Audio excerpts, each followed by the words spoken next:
By the time the auctioneer rolled the rusty 1967 Mustang onto the stage, most people had already lost interest. Its once iconic body was buried under layers of rust. The windshield was cracked like a spider web.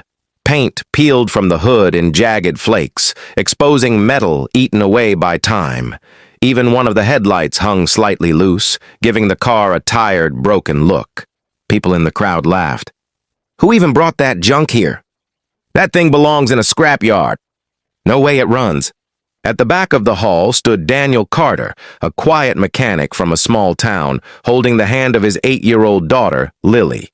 His clothes were stained with grease from long hours at his garage, and his boots still carried dust from the workshop floor. He didn't look like the wealthy collectors seated in polished suits, but Daniel wasn't looking at the rust. He was looking deeper. His eyes traced the frame, the wheelbase, the original grille, and the rare factory parts most people missed. Beneath all that damage, he saw something others didn't. Potential. Lily looked up at him. "Dad, why are you staring at that car?" Daniel smiled faintly. "Because everyone sees what it is now. I'm trying to see what it could become." The bidding started. $500. Silence. The auctioneer repeated himself. "Do I hear 500? No hands went up. Then Daniel raised his paddle. "I'll take it." The room erupted in laughter. A man in the front row smirked. "You're paying 500 for trash?" Another added, "Hope your daughter likes pushing cars because that thing won't drive." Lily tightened her grip on her father's hand. She could feel the embarrassment burning in her cheeks. But Daniel remained calm. He simply signed the papers, ignoring every laugh and whisper around him. As they walked toward the trailer with the Mustang loaded behind them, Lily finally asked the question sitting heavy in her heart. "Dad, what if they're right?" Daniel stopped, knelt beside her, and looked straight into her eyes. "Lily, one of the biggest mistakes people make is judging something or someone by what they look like at their worst." He glanced back at the rusted Mustang. Sometimes the greatest value is hidden under damage, and only patient eyes can see it. Lily stayed quiet, thinking about his words as they drove home. She didn't know it yet, but the next 30 days would change everything. The very next morning, Daniel opened his garage earlier than usual. Before the sun had fully risen, he was already standing beside the Mustang with a toolbox in one hand and a cup of black coffee in the other. The car looked even worse in daylight. Rust covered almost every panel, the tires were worn flat, and the interior smelled of old leather, dust, and years of neglect. For a moment, even Daniel felt the weight of the challenge ahead.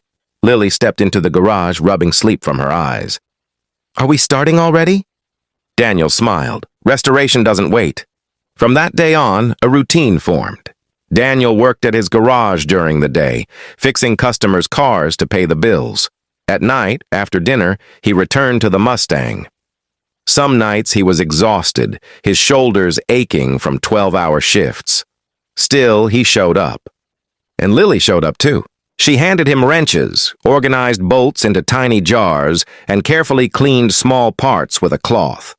At first, she didn't understand much about engines, but Daniel explained everything with patience. "This is the carburetor." "What does it do?" "It helps the engine breathe." She giggled. "Cars breathe?" "In a way, yes." Slowly, the Mustang began to change. The first week was brutal. Removing rust felt endless. Every layer they scraped revealed more damage underneath. There were moments when even Lily looked discouraged. "Dad, what if we can't fix it?" Daniel tightened a bolt and answered without looking up. "Big things don't get built in a day." The neighbors kept talking. One evening, Mr. Harris from next door leaned over the fence. "Still working on that junk?" Daniel kept sanding. Mr. Harris laughed. "You should have bought something that actually runs." Lily frowned, waiting for her father to respond. But Daniel only said, "People can talk. We still have work to do." That night, Lily finally understood something. Her father wasn't ignoring people because he was weak. He ignored them because he was focused. And every single day, the old Mustang looked a little less like scrap and a little more like possibility. By the 28th day, the garage no longer looked like a place where broken things came to die. It looked like something was being brought back to life. The Mustang had changed. Most of the rust was gone. Fresh primer covered the body. The cracked windshield had been replaced. The seats were reupholstered, and the chrome trim that once looked beyond saving now reflected the workshop lights. It still wasn't finished, but it no longer looked like the same car people had laughed at. Lily stood back, staring at it in amazement. "I still can't believe this is the same Mustang." Daniel wiped grease from his hands and smiled. Most transformations happen so slowly that people don't notice them until the end. Lily thought about that. She realized the same was true for people. Confidence didn't appear overnight. Strength didn't either. It came from showing up every day, even when progress felt invisible. That evening, Daniel opened an old metal box he had kept on a shelf since they bought the car. Lily had seen it before, but never asked about it. "What's inside?" she asked. Daniel carefully unfolded a stack of faded papers. The first was an original registration document. The second was a yellowed photograph. Lily's eyes widened. In the photo, the Mustang looked brand new, parked beside a young man in military uniform. "Who's that?" she asked softly. Daniel took a slow breath. "My father." Lily looked at him. "Grandpa?" Daniel nodded. "This was his car." Lily froze. "What?" Daniel sat down on a stool, holding the photo like something fragile. "I recognized the VIN number at the auction. That's why I bought it so fast." He paused, emotion heavy in his voice. "When I was your age, your grandfather promised we'd restore this car together someday. But life happened, and we never got the chance." Lily stayed silent. Daniel looked at the Mustang. This was never just about a car. His eyes softened. It was about finishing a promise. In that moment, everything changed for Lily. Now she understood why he never cared about the laughter. Some dreams are too meaningful to be shaken by other people's opinions. On the 30th day, Daniel woke up before sunrise. He stood in the garage alone for a few seconds, staring at the Mustang in silence. 30 days ago, it had arrived on a trailer looking like forgotten scrap metal. Now, under the soft yellow light, it looked alive again. The deep blue paint gleamed across the body. The chrome shined. The engine purred smoothly with a steady confidence that made the entire garage vibrate. Even the familiar Mustang emblem on the grille seemed proud again. Lily ran in wearing her sneakers, her hair still messy from sleep. "Is today the day?" Daniel smiled.